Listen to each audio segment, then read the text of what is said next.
حضرت عمر کے دور میں ایک دفعہ دو عورتوں نے ایک ہی جگہ پر دو بچوں کو جنم دیا، ایک لڑکی اور ایک لڑکے کو۔ اس کے بعد دونوں عورتوں کا آپس میں جھگڑا ہو گیا۔ جھگڑا اس بات پر تھا کہ ایک عورت کہتی تھی لڑکا میرا ہے اور لڑکی تمہاری ہے، دوسری کہتی تھی نہیں لڑکا میرا ہے اور لڑکی تمہاری۔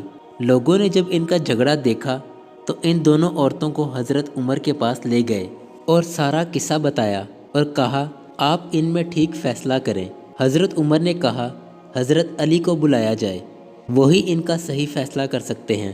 جب حضرت علی آئے تو لوگوں نے سارا قصہ حضرت علی کو بتایا تو آپ نے فرمایا ان دونوں عورتوں کو ایک ایک چھوٹا برتن دو اور انہیں کہو پردے میں جا کر ان برتن میں اپنا اپنا دودھ لے کر آؤ۔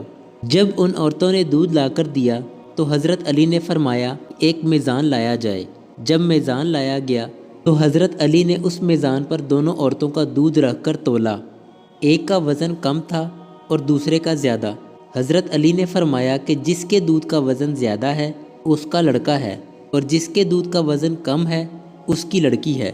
یہ دیکھ کر لوگوں نے کہا یا علی آپ نے یہ فیصلہ کہاں سے اور کیسے کیا؟ حضرت علی نے فرمایا قرآن مجید سے۔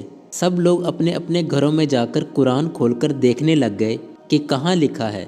رات بھر قرآن سے ڈھونڈ ڈھونڈ کر جب کسی کو کچھ نہ ملا تو صبح سب لوگ مسجد میں جمع ہو گئے، اور جب حضرت علی مسجد میں آئے تو لوگوں نے کہا یا علی آپ نے تو کہا تھا کل والا فیصلہ آپ نے قرآن سے کیا ہے، مگر ہم سب نے ساری رات قرآن سے ڈھونڈا، ہمیں کچھ نہیں ملا۔ حضرت علی نے فرمایا قرآن میں تم نے وہ آیت نہیں پڑھی کہ مردوں کا حصہ عورتوں سے 2 گنا ہوتا ہے؟